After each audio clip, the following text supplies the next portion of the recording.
Greetings, mind crafters, and happy new year. So, if you're listening at another time of year, it's July, let's say, fast forward, or August, or whatever. Still, happy new year. It's just a happy, good freaking day. It's another gift of a day, and we are starting off fresh. And my name is Kimberly Quinn, and I'm super stoked to talk about keeping good company. Keeping good company. And since I'm actually recording this, as we just start 2024, I'm going to, talk about starting anew. A lot of people make New Year's resolutions, often about exercise, and that's all great. And then often 3 weeks later, the exercise bikes are all on Craigslist and things like that, or treadmills, or ellipticals, or whatever. So it's super important when we talk about making positive change to do it in a way that you're excited about, because otherwise it isn't going to last. That's just a fact, Jack. And so I'm inspired today by Richard Carlson, PhD, who's the author of all those good sweat, or sorry, I meant to say, don't sweat the small stuff. And there are a bunch of these little books. They're little books. I own a bunch of them. I don't even know how many there are, but this is Don't Sweat the Small Stuff with Family. But I wanted to say I'm inspired by Richard Carlson, PhD. He's amazing. Like I said, I own probably three or four of them. There's Don't Sweat the Small Stuff with Money, with Your Family, with Love. I don't remember the other ones, but they're all really good. And also, though, this is a subject I've talked about on episodes, several times, maybe more than several times, because when I talk about keeping good company, I also do that sometimes in the under the umbrella of sort of creating a life minute budget, right? Because there's nothing more important, more valuable than our life minutes, and I think Richard starts out talking here today in his book about how most people get it that we're affected positively and negatively by people in our lives, people we spend the most time with, and we're affected, in really good ways by our partners and our kids and grandparents, parents, friends, or whomever, and that there are those who are inner circles. We're not talking about somebody having a bad day. I mean, that happens to all of us, right? We have a bad day, and especially when you're locked in for good, with a partner and children and things like that, you roll with it and help them through and love them and support them and um, maybe get out of Dodge if it's a grumpy day, you go on a walk or something like that. But really, it's important to think about how we spend our life minutes. It's a very, very big deal because we only have so many, and it's very easy to forget that we only have so many. And I think sometimes they slip away the easiest when it's less obvious. When people are blatantly toxic, then it's kind of a no-brainer. Not that I'm saying it's easy, because that's it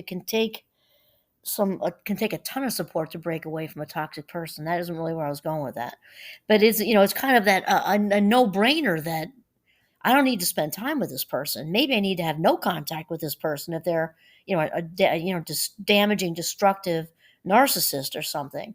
Well, let's say there's somewhere more in the middle or middle range towards the flip, the side of extreme. We may need to spend almost no time with them all the way. And then there's the middle, but then there's the one. So that's kind of the obvious stuff. Like, get away from this person. They're stifling my growth. They're stifling my happiness. They're just not good for me. They're like poison, right? I think life minutes slide away when the person's more in the middle, or maybe they're not even negative as much, or maybe they're a little whiny, but that you just aren't growing from them anymore. And let's say it's not somebody you're locked in with, like a spouse, your own children, and you're like your granny and that sort of thing. But others out there in the world, from the workplace or this and that, and we often, um, if we outgrow people, we think that we need to continue to spend the same amount of time with them, and that just isn't so. And the older you get, the more people you're going to meet. So there's only so much time in a day, right? I mean, that's just how it is. And to give ourselves permission to filter out those who are toxic, for darn sure, those who are on that end of it, maybe not full blown toxic, but really, really negative. Yeah, then they need to me but I'm having a hard time talking today because my mind is faster than my mouth. So what I was going to say, that those prickly pears need to be demoted, to not spending as much time with them, because this is the thing. We really truly are affected by those in our lives. And that's true for the negative Nellies, and that's true for those who really are great examples for us and really empowering, and to really like as I mentioned, I think a bunch of times, I'm part of a mastermind group, and I've also started my own Minecraft business, and and I feel like a grasshopper in that group. So it's pretty refreshing to have such a challenge, and so to want to be more like that person in a certain way doesn't mean that you don't want to be you. You always want to do your best version of you. It's still okay. It's okay though. If somebody's sort of like further down the road from you with something, to say, wow, I love their mindset with this. Like, they started to build a business, they got smacked down, their income was knocked back down to zero, they got back up, they reached out to this, they found this group of people, they found this new product, whatever, and turn that into your thing. And that was just my example of being an entrepreneur. Let's say it's a mindset with just you've found a couple of people, you've been going to the gym. People who go to the gym in general tend to be very positive people, and you're like, wow, that person has a fantastic growth mindset. And I've always thought I didn't realize I had a fixed mindset, but wow, I'd really like to sort of respond better to life like that person does. Doesn't mean you want to not be you and be them. No, you want to be your best version of you, and sort of watching and integrating how they manage certain situations. You're learning from that person just like you would learn in a classroom doing trigonometry or something. It's not that different. You're just learning life skill stuff versus trigonometry, and that is very, very okay, because you're just somebody's acting as a visual for you to advance as far as living the highest vibration of yourself. So super stoked to talk about keeping good company today. And it's interesting because Richard here is, because this is the one that don't sweat the small stuff with the family. He talks about the times where, and we talked a lot about this in a different context, right? With separating what we can control from what we can't, because those who are, kind of embedded in our lives, against spouses and children and maybe parents, grandparents, whatever a blended family might look like, all that sort of thing. That there are times he talks about when we have little or no control over who we spend time with. Also at work. Now, you do have a way more control over the work situation, usually, not always. If it's a situation with a power differential and it's a toxic leader, that's a whole nother episode, because that gets really tough for sure. But let's just say it's coworkers, your regular colleagues or coworkers. Doesn't really involve a power differential, but let's say you're in close proximity physically. So we'll make it so it's not even deep. Somebody comes in, and we're not going to say they're going through a divorce, or they had a death in the family or something like that. Let's just say they're just a negative Nelly. They come in and meh, meh, meh. No, I had a day off and it rained, and it always rains on my day off. We've talked about that too, the pessimist, right? Because it always rains on their day off is like kind of saying that the clouds have a conspiracy against her, and she's the chosen one. They've decided that it's going to rain on her day off, no matter when it is. Those people are completely annoying, and you should spend as little time with them as possible. And however, Richard Carlson says um, that we got to really separate, when we're stuck in certain situations. It might be, a holiday, or it might be your desk is literally right next to somebody who's kind of whiny. And my response to that would be, though, truthfully, he's saying I kind of have to suck it up, Buttercup, sometimes, and I would agree in certain situations. In other situations, I would personally move my desk, or I think I would personally, I would do that. But things do get sticky sometimes, because also you might have a friend. I know somebody like this, actually, and she can be lovely a lot of the time, and she also really struggles with negativity. She just does. And so I have to just, I don't want to completely um, not hang out with her. I just I have to do it kind of like in doses because the negativity gets to be too much after a while. But I don't. I enjoy her. I enjoy her at other times. When she's kind of like we go for a walk sometimes on the weekend or sometimes go out for lunch. And so if it's every couple of months or something, that seems to really like kind of like in a rhythm with that. It kind of works really well. If I were seeing her, if I were right next to her at a desk at work or something, or seeing her every single day, that probably wouldn't work just because she just struggles with it. I'm not blaming or judging or anything like that. It just is it just needs to be doses because the whining and complaining on a daily basis would get to be way too much. When there's time in between, she doesn't do that as much because we haven't seen each other and it works out great. So that's kind of what I'm saying. You want to keep really, really good company. You want to keep your best vibes, your inner circle and then maybe the second circle. Third stringers are good for small talk. We've talked about that. And keep really, really good company because the other thing is people rub off on us. We also kind of become who we hang out with. You hear the old cliche, birds of a feather flock together. Well, that's super true, right? So it's ultra important. And then back to the life minutes thing. Our life minutes are so valuable. You think about it. This is what I say to my Minecrafters. Spending your life minutes with people or doing whatever job or chore or I don't know, just binging on Netflix or whatever, for hours and hours and hours. Those life minutes are not coming back ever, and never, ever, ever, ever, ever. So when it comes to spending time with a whiny complainer, I'm not saying it's a like you're one of your good friends who's heartache. That's a whole different thing. We're talking about just meh, meh, meh, meh, meh, kind of like in the Peanuts comic, that adult sound, wah, wah, wah, wah, wah, wah. When it's one of those thinking, when I'm in that situation, I think my valuable life minutes are sliding away from me.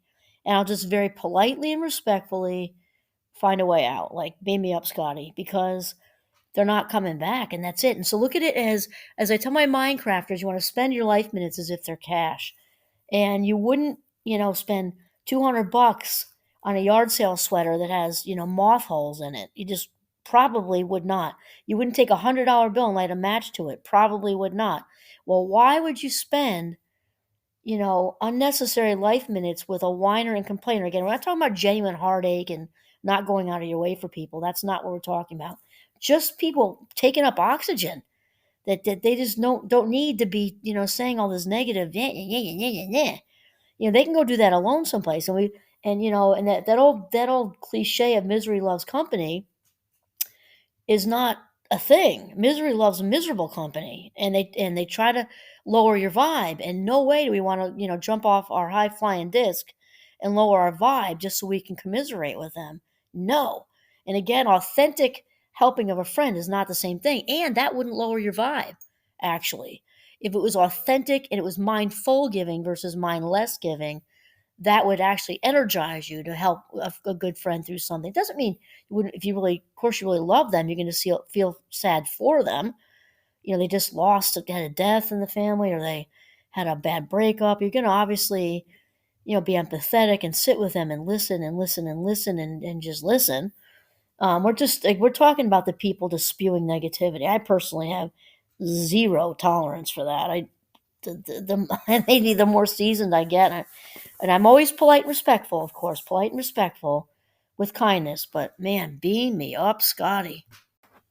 So Richard Carlson, PhD, is on the same wavelength as I am because he's talking about life minutes, only he doesn't use our word life dash minutes, right? He says, your time and energy are among your most precious and important assets. Therefore, it's extremely important to make wise and well thought out choices about who you spend your time with. Do you spend time with people who are truly nourishing you, such as your family, right? Whether that's partner, kids, parents, grandparents, and chosen family, or do you choose your company much more randomly? And then he talks about, like, be honest with yourself, because you might be surprised with your answer. And he says, perhaps you are friends with people without really knowing why. I love this because he's right. That was what I was talking about earlier when we kind of get conditioned. We are creatures of habit. Human beings are very, very habitual. So it might not be a situation where it's an evil demon or a negative Nell or just a whiny Winnie. It's or want to say whiny Williams. Since we don't have all the same genders there.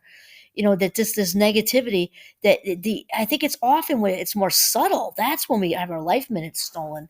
When we're just used to hanging out with somebody who we've completely outgrown. And again, I'm saying always with honesty and kindness, kind of just move on. But we certainly don't want to be cruel. We just want to maybe spend less time. So he says the same thing. Sometimes you don't even know why you're hanging out with that person. You're doing lunch a month and lunch. God, my head is fast today.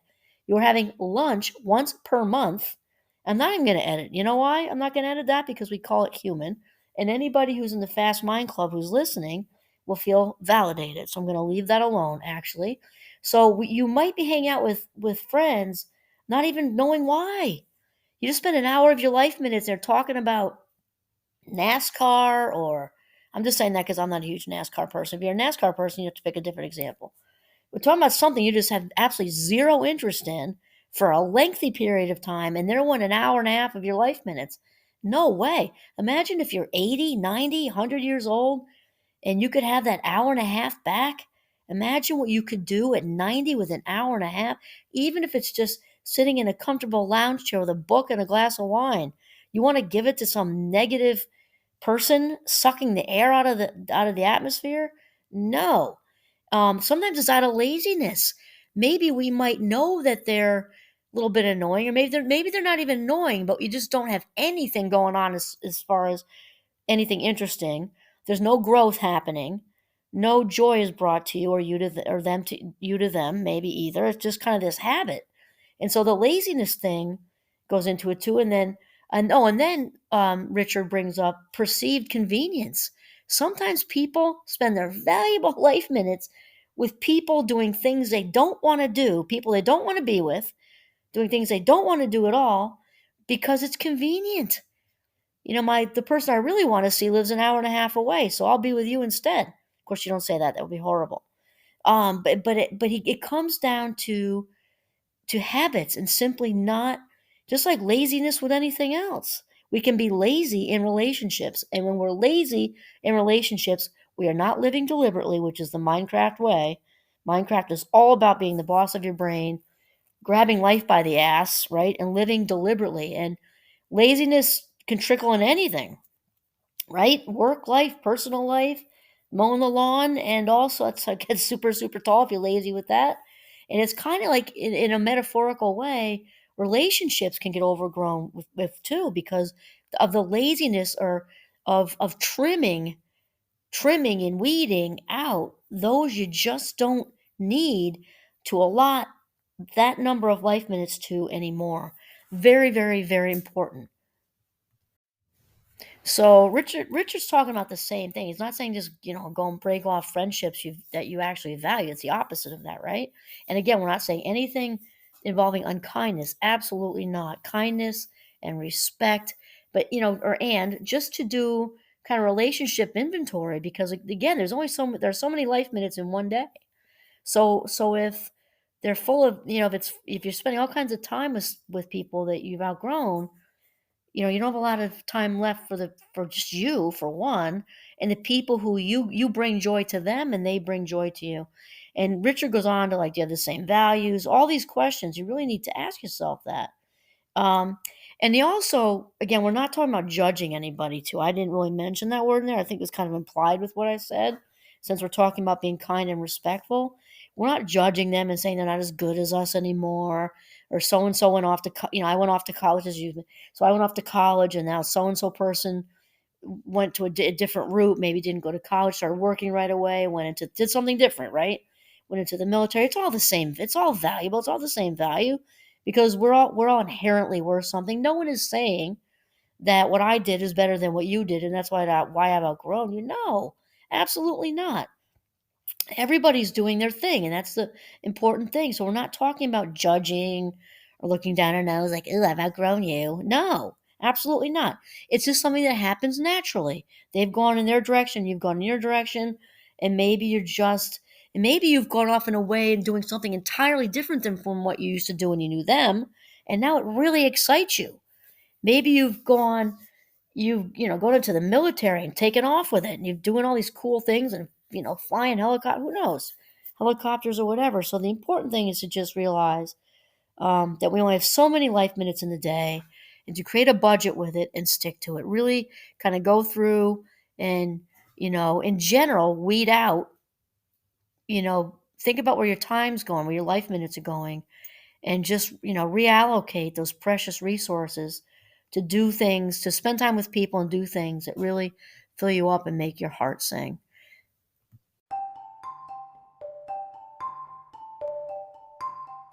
And then lastly, it's important to just remind ourselves that the people we spend time with, again, really put their imprint on us as far as affecting they influence us as far as affecting our attitude, and our state of well-being. I mean, think about it. That was a stereotype with the gym thing.